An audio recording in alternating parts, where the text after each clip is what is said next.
المؤلف رحمه الله تعالى ونفعنا بعلومه في الدارين آمين. Syekh Ahmad Zarruq di dalam qawaidnya ada menyebut di antara pendorong amal ialah adanya khasyah, iaitu suatu pengagungan yang diiringi dengan rasa takut. Tuan-tuan muslimin muslimat yang dirahmati Allah sekalian, alhamdulillah, pertama dan selama-lamanya kita panjatkan puji syukur pada Allah. Dengan izin taufik hidayah Allah Ta'ala jua, pada malam ini kita sambung lagi bacaan kitab Haqa'iq Anit Tasawuf karangan Fadilatul Syekh Abdul Qadir Isa rahimahullahu ta'ala. Kita masih lagi dalam bab khauf, bab berkenaan dengan takut kepada Allah. Sambungan daripada yang lepas, dia petik perkataan daripada Syekh Zarruq di dalam kitab beliau Qawaid Tasawuf. Kata Syekh Ahmad Zarruq dalam kitab Qawaidnya, di antara pendorong amal ialah adanya khasyah. Apa itu khasyah? Iaitu suatu pengagungan yang diiringi dengan rasa takut. Ini kata Syekh Zarruq. Min bawa'ithil amal, antara perkara yang mendorong ataupun menolak seseorang itu untuk beramal. Biasa perkataan ba'ith ni kita sebut di awal kitab. Biasa orang yang menulis kitab, dia akan bagi tahu di awal kitab, dalam muqaddimah dia akan sebut ba'ith. Apa sebab dia tulis kitab dia? Maka antara yang pernah ada dalam kitab-kitab para ulama', mereka kata ada orang minta, ada orang tanya, ada orang minta supaya dia tulis. Maka dia pun tulislah satu risalah. Maka itu dia panggil ba'ith, yang mendorong dia, yang menolak dia untuk menulis. Ataupun bahasa moden sikit gak, maknanya memotivasikan dia. Maka Syekh Zarruq kata, antara pendorong amal yang boleh menolak kita ni jadi orang yang beramal, maka kata Syekh Zarruq ialah khasyah. Khasyah ni apa? Khasyah ni ialah ta'zim yushibuhu haibah. Khasyah ni atas daripada khauf. Khauf, kita duk cerita bab khauf. Atas daripada khasyah, maknanya khasyah ni lebih tinggi lagi daripada khauf. Atas daripada khasyah, dia ada haibah. Ada pengagungan, ada penghormatan. Bila kita kenal kedudukan seseorang, kita tahulah kehaibahan yang ada pada seseorang tu. Supaya contoh yang biasa saya pernah sebut, kita pergi ke pasar pagi contoh. Pasar pagi ni tahulah, kawasan sibuk, kawasan jam. Banyak kereta, tempat parking tak banyak.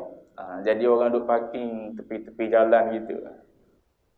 Tiba-tiba kita tengok dalam kalut jam tu, ada sebuah motor besar parking tengah jalan. Selagi kita tak kenal tuan motor ni siapa, kita duk kutuk boleh jadi.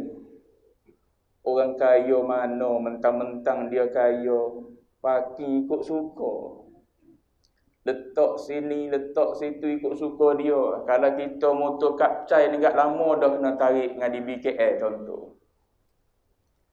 Lepas tu tiba-tiba ada orang mari sebut pada kita, nampak duk bebel makin kuat suara, orang pun mari tegur. Jangan bising.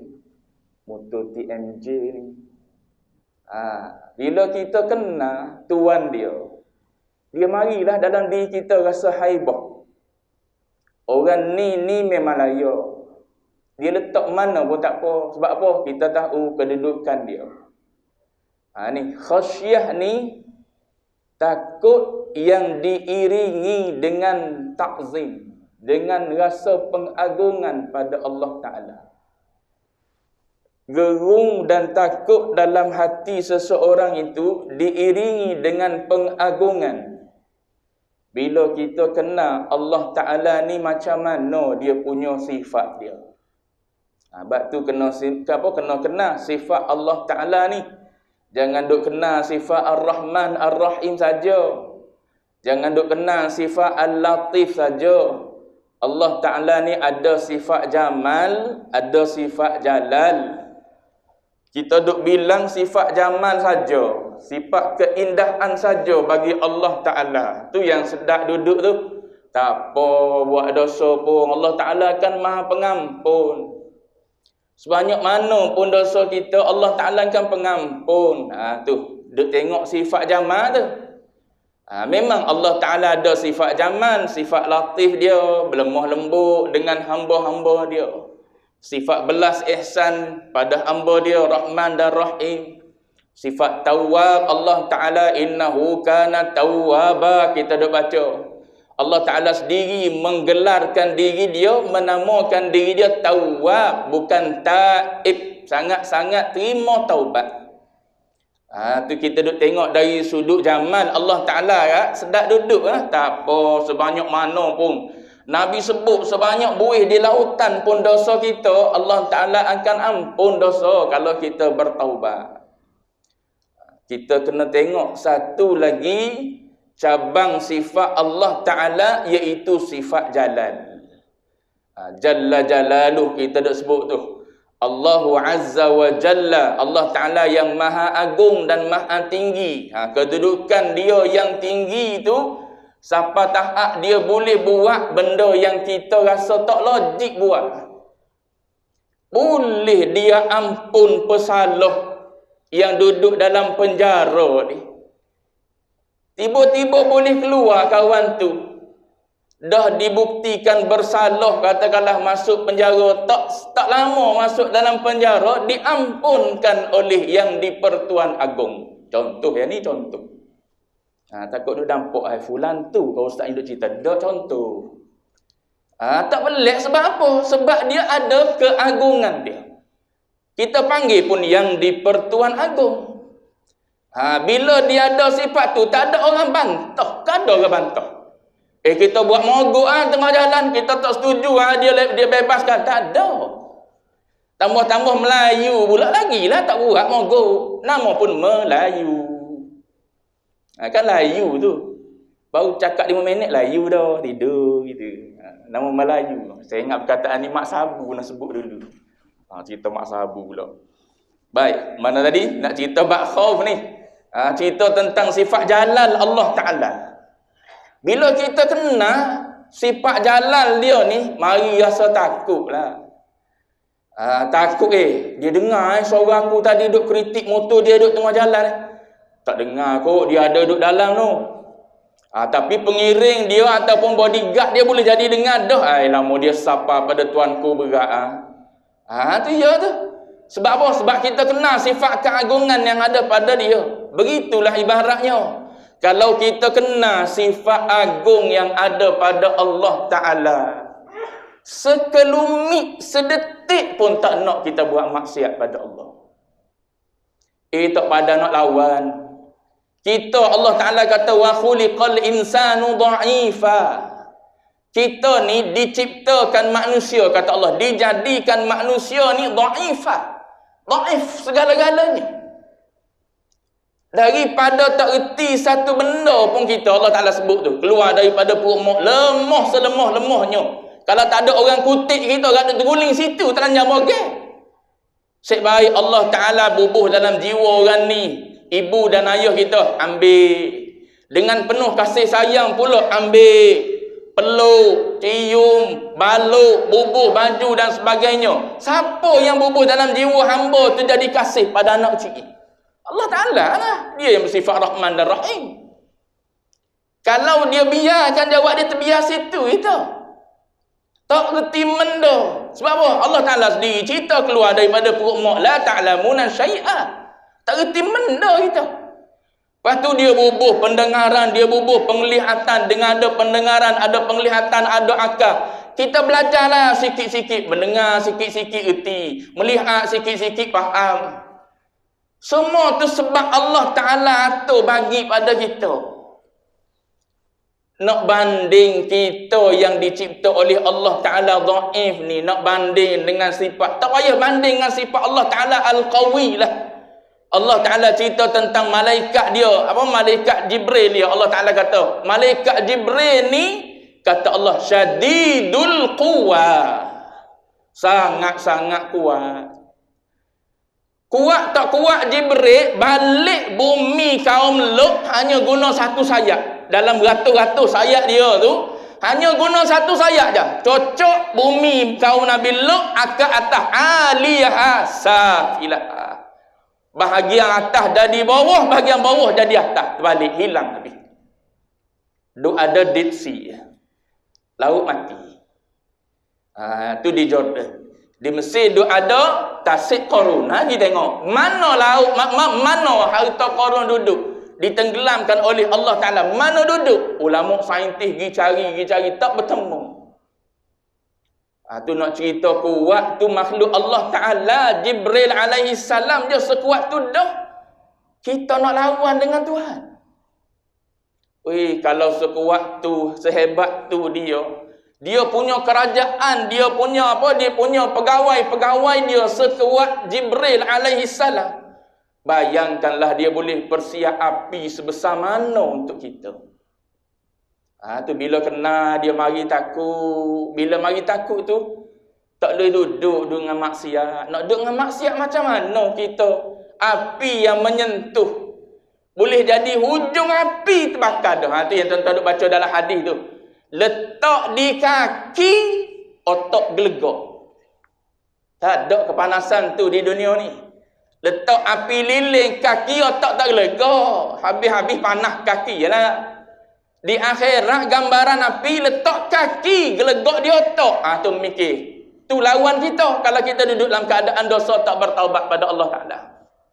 Benda-benda gini menyebabkan orang yang ada khauf, takut pada Allah. Tu kisah apa? Ibnu Umar. Ibnu Umar ni dia baca satu ayat Quran. Ayat Quran sebut, wa in tubdu ma fi anfusikum au tukhfuhu. Kalau kamu zahirkan, kamu keluarkan apa yang ada dalam diri kamu. Kita sama-sama kita ni duduk sebelah menyebelah tak tahu. Orang sebelah kita tu sebenarnya duduk deki dengan kita. Tapi sebab apa kita boleh duduk sebelah dengan dia? Sebab dia tak tahu apa yang ada dalam hati perut kita. Supaya saya selalu sebut contoh laki bini lah. Kenapa laki bini boleh duduk sekali, duduk atas sofa sekali, duduk sekatil, boleh tidur sekali lagi? Sebab dia tak tahu dalam hati perut tu laki dia tu. Kalau dia tahulah dalam hati perut tu laki dia ada janda tom yam, tak duduk sekali. Nak duduk serumah pun tak boleh. Sebab apa? Pengkhianat dia tu. Padahal suami dia minat pada orang yang tak ada suami. Kalau dia ikut jalan comel je, tak ada apa-apa.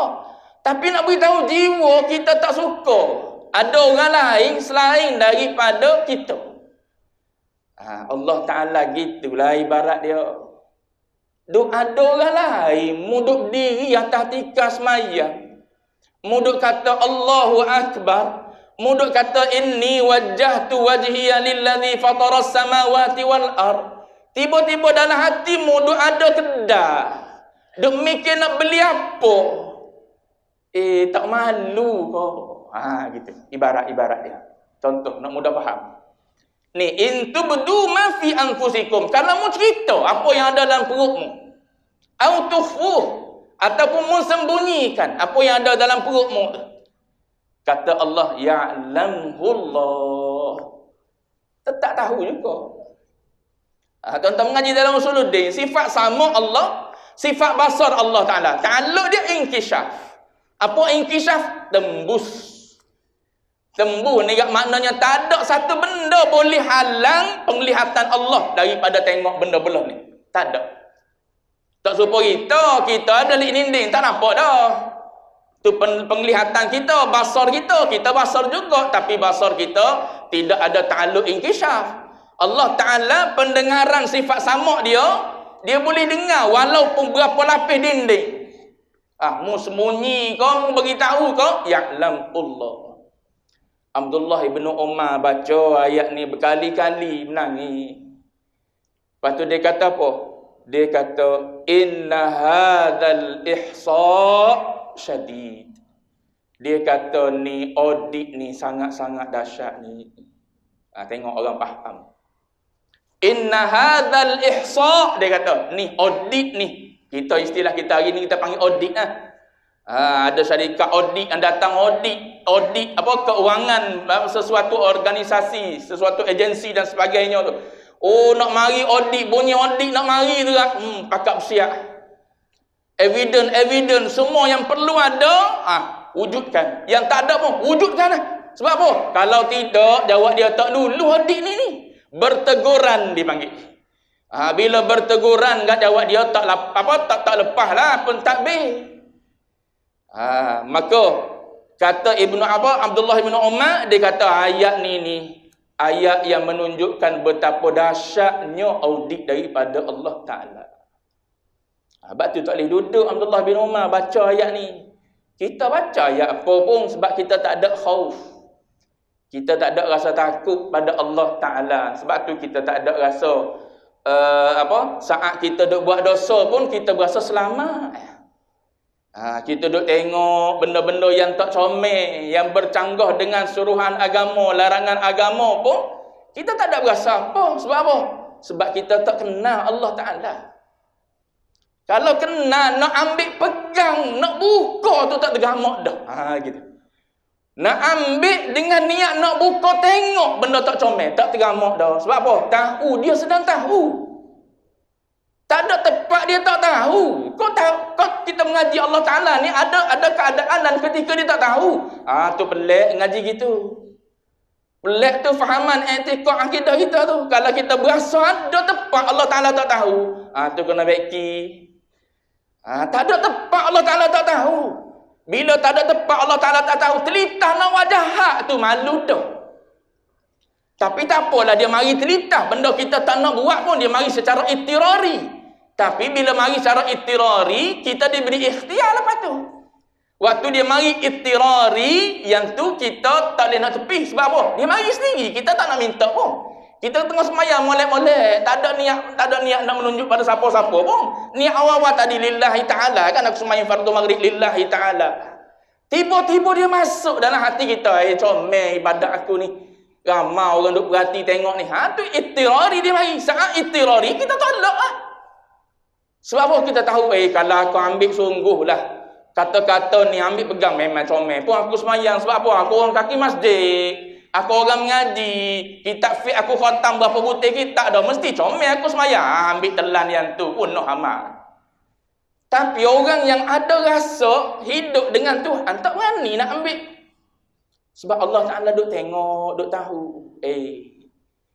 Bukan aku yang ibadat ni. Allah Ta'ala yang taufik. Boleh berdiri, erti, faham, tahu. Semua Allah. Tu ayat Quran sebut tu. Wa'allama Adamal asma. Siapa ajar Adam? Allah. Fafahamnaha Sulaiman. Siapa bagi faham Sulaiman? Allah. Kita berasa berlepas dengan Allah Ta'ala. Pelik. Maknanya kita reti, Allah Ta'ala ajar, kita faham, Allah Ta'ala bagi faham. Tak ada apa pun kita. Sebab tu berasa malu dalam banyak pemberian dan anugerah Allah. Boleh lagi kita duduk buat dosa pada Allah Ta'ala. Tu dipanggil haibah. Kena Tuhan. Berasa malu ni orang baik dengan kita, takkan kita nak balas jahat pada dia. Tu kalau kita sama-sama manusia, bila kita kena gitu, mari rasa takzim pada orang tersebut. Baik. Mana tadi? Khauf merupakan keluh kesah hati disebabkan hukuman Tuhan Jalla Jalaluhu wa ta'ala wa azamatuh. Wa ta'ala azamatuh. Contoh dia kata. Contoh khauf jelas tergambar pada sedu tangisan seseorang yang mengukur kadar bahaya sesuatu akibat. Tu. Sedu tangis seseorang yang mengukur kadar bahaya sesuatu akibat. Sebab apa dia menangis? Sebab dia mikir akibat aku buat dosa, akibat dia macam mana? Akibat dia su'ul khatimah, takut dah. Mati ni benda besar. Kalau kita berasa kecil mati ni. Mati ni benda besar, tak boleh balik dah. Kalau pergi dengan dosa lah. Tak ada dah masa nak ampun. Nak minta ampun dengan Allah Ta'ala lagi. Tak ada dah. Habis dia mati. Pak pejam mata tak ada apa dah. Kira. Sebab tu sebelum pejam mata. Sebelum pejam mata tu beringat. Ni orang pemikir akibat ni. Aku kalau buat dosa baik awak dia. Lepas pejam mata. Terima akibat dia. Sebab tu dia kata. Duduk dalam sedu sedang tangisan. Sebab mengukur kadar bahaya sesuatu akibat. Lalu dia melakukan yang wajib dan tidak mendedahkan diri kepada penyakit, yakni buat dosa lah. Dia tidak berada di tempat-tempat yang disyaki akan menjerumuskannya. Ada seorang anak muda. Bila mana turun ayat Quran, ya ayyuhalladzina amanu qu anfusakum wa ahlikum nara. Surah At-Tahrim. Allah Ta'ala sebut, wahai orang yang beriman, tolong pakat jaga diri. Qu anfusakum, tolong pakat jaga diri, pakat jaga ahli keluarga masing-masing. Qu anfusakum wa ahlikum, jaga daripada apa? Nara. Jaga daripada api. Api apa? Api neraka. Api neraka ni kata Allah Ta'ala, waquduhan nas wal hijarah. Bahan bakar dia adalah manusia tu sendiri. Yang jadi arang dia. Yang jadi bahan bakar dia. Ada seorang anak muda, bila turun ayat ni, Nabi panggil sahabat-sahabat dia, Nabi baca ayat ni. Bila Nabi baca ayat ni, maka anak muda tadi pun fakharra fata maghsyiyan, pengsan. Pengsan depan Nabi. Bila pengsan di depan Rasulullah, maka Nabi pun letak tangan dia di atas dada lelaki tadi. Nabi tengok dada dia masih bergerak, yataharrak. Dada dia masih bergerak, maknanya dia masih hidup lagi. Maka Nabi pun kata kepada lelaki itu bila dia sedar, maka Nabi kata, Qul la ilaha illallah. Nabi beritahu kepada lelaki itu, Nabi kata sebutlah la ilaha illallah. Kemudian Nabi kata, fabasyarahu bil jannah. Sahabat yang meriwayatkan hadis ni, fabasyarahu bil jannah. Maka Nabi kata pada lelaki itu, engkau adalah ahli syurga. Sahabat tanya, kenapa ni? Sampai jadi macam ni lelaki budak muda ni. Bila dengar ayat ni dibaca ni, sampai peringkat pengsan ni. Kata Nabi, dzalika liman khafa maqami wa khafa wa'id. Ini berlaku disebabkan oleh orang yang takut kepada maqam aku. Ayat Quran tersebut. Maqam aku ni maknanya kedudukan aku sebagai Tuhan. Kedudukan orang yang agung ni ataupun Tuhan yang agung ni, dia boleh buat apa saja. Tu manusia agung. Dia boleh buat apa saja. Orang baik, dia nak buat dalam neraka, tak salah. Orang yang banyak dosa yang nak pulang syurga, tak salah. Tak ada seorang boleh kata zalim perbuatan tu, tak ada. Itu kalau kita terdus takdir lah, benda tak berlaku sebab Allah Ta'ala janji dah, dia tak akan menzalimi hamba dia. Cuma kalau Allah Ta'ala kata aku nak bubuh ahli ta'at dalam neraka Jahannam yang paling dalam sekali, tak salah. Boleh tak dia nak buat gitu? Boleh. Pas kalau kita mikir hak kita yang tak ada amal ni, Allah Ta'ala nak bubuh mana? Tu yang dia cerita depan nanti. Rabi'atul Adawiyah menangis saban malam. Siapa disebut apa? Disebut siapa peringkat seolah-olah macam ada kolam kecil tempat dia sujud tu. Takung air mata dia saban malam dia menangis. Tu depan nanti dia cerita. Cuma nak sebutnya, ada orang di depan Nabi pengsan dengan ayat. Bila cerita tentang bahan bakar api neraka ni kita. Maknanya kita sendiri yang menghidupkan api itu makin besar. Buh kita makin besar api itu. Tuan-tuan dah baca dalam surah Al-Mulk, dicampak dan dicampak manusia. Adakah tak ada Nabi yang mari cerita padamu? Dia kata balada. Qalu bala qad ja'ana nadhirun fakadzabna wa qulna ma nazzalallahu min syai'. Dia jawab. Tu cerita orang kafir lah. Cuma nak ceritanya ada, dia jawab. Tapi fakadzabna, kami tak percaya. Ini semua ni dakwa-dakwi ni bukan rasul utusan pun. Tu dia cerita balik. Fa'tarafu bi dhanbihim fasuhqan li ashabis sa'ir. Pada masa tu baru nak ngaku ya iktiraf. Ngaku ya kami buat dosa, kami buat salah. Apa pedah lagi? Kata dah, belum pejam mata. Alik sini pejam mata kalau nak takut pada Allah. Alik sini pejam mata kalau nak taubat pada Allah Ta'ala. Lepas pejam mata tak ada dah bicara. Kalau Allah Ta'ala muamalat dengan kita rahmat rahim dia, depan nanti. Bak rojak, ada orang yang Allah Ta'ala ampun dosa dia. Tu perempuan pelacur yang Nabi cerita akhirnya masuk syurga. Taubat ke tak taubat tu? Masuk syurga. Tu kalau Allah Ta'ala berkehendak gitu. Tu cerita dalam bab rojak nanti. Ini nak cerita bab khauf. Baik. Di dalam khauf, kedudukan seorang sufi akan meningkat sehingga dia mampu menghiasi jiwa dengan semulia-mulia apa yang menjadi perhiasan bagi orang muqarrabin. Dikala itu gambaran luar khauf akan berpindah dari alam jisim kepada alam roh, maka akan berlaku pada arif kesedihan yang tidak mampu digambari dan difahami kecuali ahlus safa. Hanya orang yang ahlus safa saja faham macam mana jiwa orang khauf ni. Sebab khauf ni dia tak duduk mulut saja, takut dah pada Allah Ta'ala. Takut rokok duduk tangan contoh. Nampak marah tu. Takut tapi duduk tengok benda-benda tak pedah. Takut mulut tadi. Takut mulut, lepas tu dia kata pindah pada jisim, lepas tu pindah pada roh. Lepas tu macam mana nak kenal ni ahlus safa, apa nak kenal orang yang ada khauf ni? Hanya orang yang ada khauf juga akan kenal orang yang ada khauf. Di contoh mudah gini ya. Contoh mudah. Ini biasa Syekh bagi contoh mudah gini. Seorang ibu yang kehilangan anak. Seorang ibu yang kehilangan anak, kematian anak. Dalam satu tragedi, 3 orang anak dia meninggal semua. Meninggal semua ni sangat-sangat menyedihkan. Molek-molek anak duduk dengan kita, dialah penghibur kita. Daripada kecil sampai besar, kita hanya ada 3 orang tu je. Sekelip mata dalam sedetik Allah Ta'ala ambil 3-3 lemah dalam banjir. Itu berlaku itu tu. Itu besar-besar dah. Cuma nak sebutnya, sekelip mata habis 3 orang anak mati berlaku. Siapa yang boleh faham jiwa ibu yang kehilangan anak? Ibu yang kehilangan anak juga faham.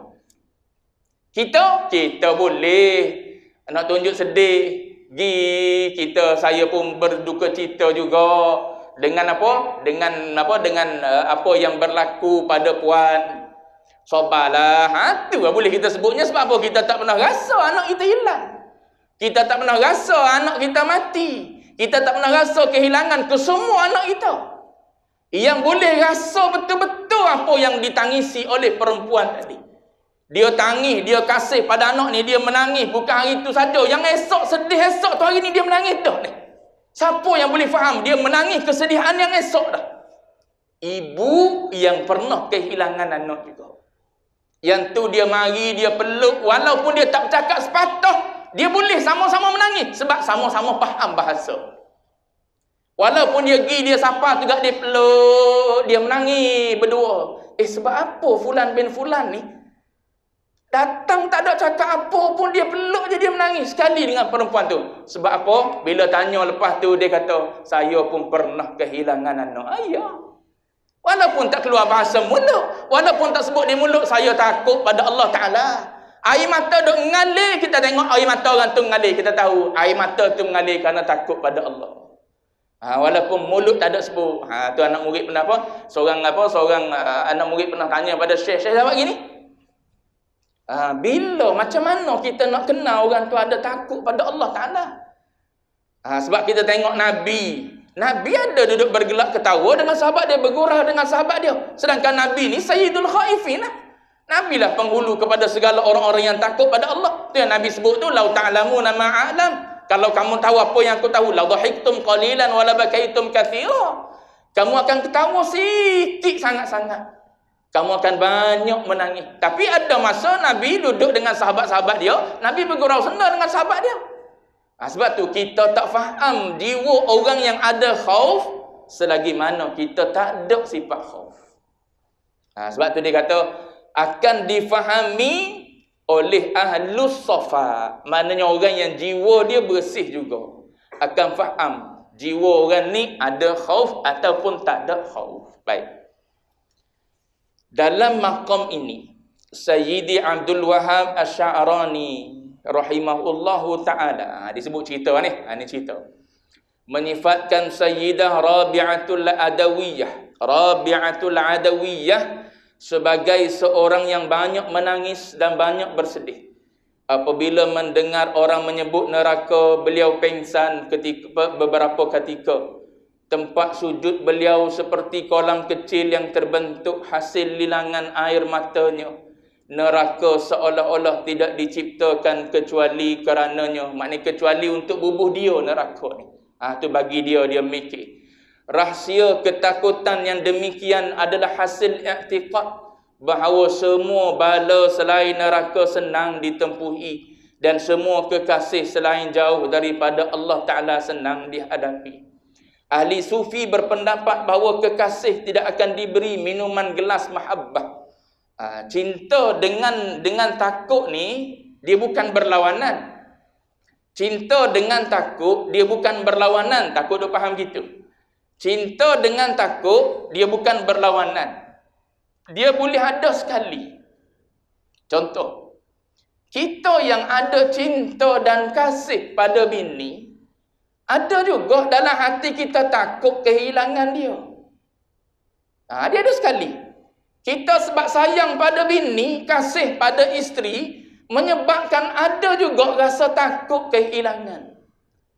Duk mikir dah, aku ni kalau hilang bini, kalau kematian isteri, jawab dia macam manalah hidup. Anak-anak siapa lah nak urus.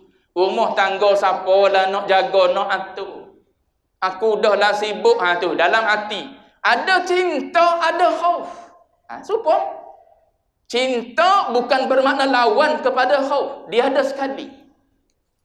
Cinta pada Allah Ta'ala ada juga dalam hati kita khauf pada Allah Ta'ala. Bukan bermakna ada cinta pada Allah Ta'ala tak ada khauf, tak. Ada cinta dan ada khauf pada Allah Subhanahu Wa Ta'ala. Baik, ahli sufi berpendapat bahawa kekasih tidak akan diberi minuman gelas mahabbah kecuali setelah khauf merenjis lubuk hati. Sesiapa yang tidak memiliki takwa seperti sufi pasti tidak mengetahui apakah yang menyebabkan mereka menangis, dan sesiapa yang tidak menyaksikan keindahan Nabi Yusuf pasti tidak mengerti apakah yang menyebabkan penderitaan Nabi Yaqub alaihissalam. Bukanlah orang yang takut itu orang yang menangis dan menyapu lilangan kedua matanya. Tetapi orang yang takut ialah mereka yang meninggalkan apa yang ditakuti akan menjadi azab ke atasnya.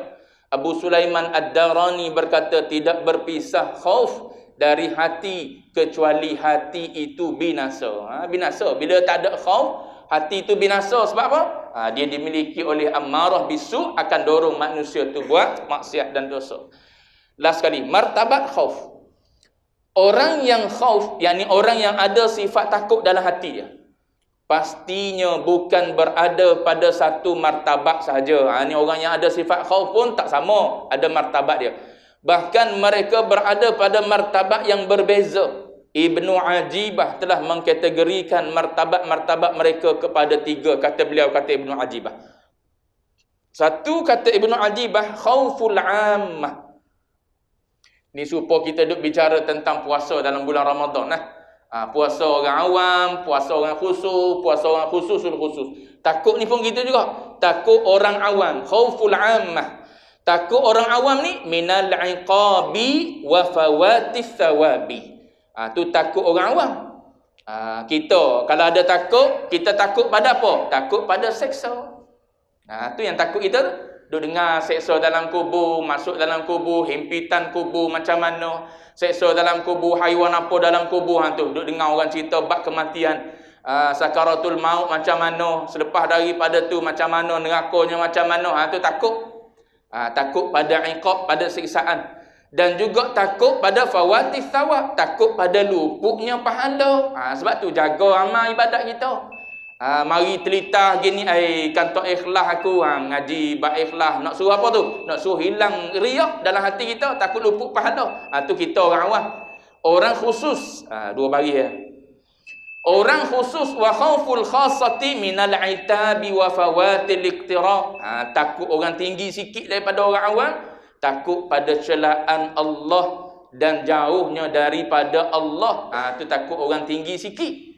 Takut kita akan jadi jauh supaya kita dengan mak ayah lah. Mudah nak faham tak gitu? Kita buat sesuatu, kita mikir dulu, akan ayah marah, akan mak marah. Sebab apa tu? Sebab kalau dia tak marah pun takut dia jauh hati dengan kita. Tu orang tinggi tu. Tinggi daripada apa? Daripada orang awam. Adapun anak-anak kecil boleh jadi dia takut apa? Takut pada rotan dia. Kita kena balik dah ni pukul 6.30 ni. Sebab apa? Sebab kalau balik pukul 7 ayah rotan. Tu anak-anak kecil. Anak-anak kecil. Adapun yang besar sikit, seminggu dah tak telefon mak ni lah. Mak jauh hati dengan kita. Ya tu, khauful iqtirab. Takut mak jauh hati dengan kita. Takut mak apa? Tersinggung dengan perbuatan kita. Padahal kita tak ada buat apa pun. Tak ada buat salah apa. Tapi seminggu tu kita buat salah. Mak dah ni tak telefon mak ni. Biasa duk telefon selang 2 hari, selang 3 hari. Ini seminggu dah tak telefon. Cari masa telefon. Sesibuk mana pun cari masa. Bimbang apa? Sebab takut mak jauh hati yang kita. Tu orang tinggi sikit daripada orang awal tadi. Yang lebih tinggi lagi, wa khauful khassatil khassah, dia kata minal ihtijabi bi'urudi su'il adabi. Dia kata apa? Sementara khauf orang khususul khusus, takut daripada terhijab dengan buruk tingkah laku dan adab sopan terhadap Allah. Tak beradab dengan Tuhan. Ya Allah, atina fid dunya, apa? Minta dengan Allah Ta'ala. Ya Allah, anak aku nak puasa SPM. Minta hari ni nak suruh Allah Ta'ala bagi hari ni. Tu su'ul adab. Tak beradab dengan Allah Ta'ala. Seolah-olah Allah Ta'ala kuli dia. Minta hari ni, ya Allah, anak aku nak puasa SPM ni, bagi dia cemerlang, ya Allah. Minta hari ni nak suruh Allah Ta'ala bagi hari ni. Siapa Tuhan? Aku Tuhan, kamu Tuhan. Tu ngaji bab doa dia ada pula cara Allah Ta'ala kabul doa. Cuma nak sebutnya ialah kita minta kadang-kadang seolah-olah macam paksa Allah. Ni su'ul adab dengan Allah. Tak beradab dengan Allah Ta'ala ni. Sebab tu Nabi kata doa akan dikabul selama mana engkau tak terburu-buru. Tu syarat doa kabul. Salah satu daripadanya, selagi mana malam yu'ajjal, selagi mana kamu tak terburu-buru nak benda yang kamu minta, Allah Ta'ala kabul. Ni dak kita seolah-olah macam perintah Tuhan supaya bagi apa yang kita nak. Dah lah minta tu urusan duniawi kita, nak duit, nak itu, nak ini dan sebagainya. Nak suruh bagi hari ni lalu. Kita Tuhan ke Allah Ta'ala Tuhan. Orang yang beradab dengan Allah, dia angkat tangan minta ya. Minta tu tanda kita hamba, tanda kita fakir. Sebab tu kita minta. Soal dia nak bagi, tak nak bagi, pulang pada dia lah. Dia nak bagi bila. Dia kan Tuhan. Ikut dia nak bagi bila. Kita pergi suruh bagi bulan depan, tahun depan itu. Ni nak pelihara raya ni, ya Allah bagi menang Islam. Siapa gitu? Berdoa dengan Allah. Su'ul adab dengan Allah Ta'ala. Tu su'ul adab dengan Allah Ta'ala ni enggak. Berasa tak kena serba-serbi. Tak ada yang ni, boleh pakai cap pagoda semayang. Takbir Allahu Akbar, t-shirt pagoda. Sebab ni, su'ul adab. Tak ada adab dengan manusia nak keluar gosok baju. Molek-molek gosok baju. Sebab apa? Nak pergi ke majlis keramaian. Dengan Tuhan, pagoda dia. Tak posah dah. Bukan masalah sah. Tak sah. Masalah su'ul adab dengan Allah Ta'ala. Sebab tu sinsing lengan makruh. Sinsing lengan. Kita semayang dalam keadaan baju kita bersinsing. Makruh hukum dia. Seluar tak apa lagi. Sebab apa? Ada larangan. Larangan dalam hadis yang menyebutkan labuh lebih daripada buku lali tu. Bukan haram pun, tapi dibenarkan bila kita lipat seluar. Nampak buku lali kita nak semayang. Tapi kalau lengan baju kita sinsing, yang memang lengan panjang kita sinsing. Lengan pendek nak sinsing macam mana? Yang lengan panjang kita sinsing, semayang dalam keadaan sinsing. Fiqh kata makruh. Sebab apa? Sul adab.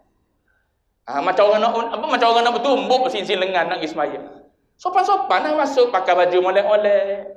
Pakai kopiah molek-molek. Kalau nak pakai serban elok-elok. Supaya kita duduk depan ramai. Sebab itu adab dengan Allah Ta'ala.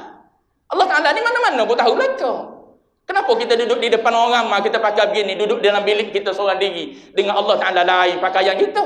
Kita semayang kerana orang tengok. Kau semayang kerana Allah Ta'ala.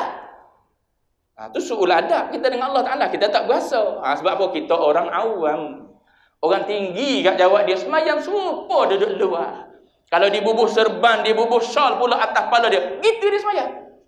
Pakai molek-molek, baju putih semua, dengan serban, dengan ni. Pakai minyak wangi dulu. Sebab apa? Nak semayang dalam rumah, pakai minyak wangi. Aku nak menghadap Allah Ta'ala.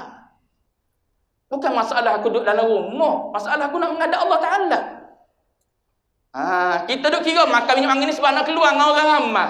Dengan orang ramai memang dah. Dengan Allah Ta'ala pun serupa. Itu su'ul adab. Jadi orang khauf yang khusus, dia punya jiwa dia, perhitungan dia, cara kira dia tak samalah dengan kita orang awam. Kebimbangan mereka bila mereka rasa tak beradab dengan Allah Ta'ala. Baik, habis situ. Lebih 5 minit. Wallahu a'lam. Akan datang sambung sekali lagi sebelum Ramadan ni. Bab raja ta'rif serta dalil akan datang. Wallahu a'lam.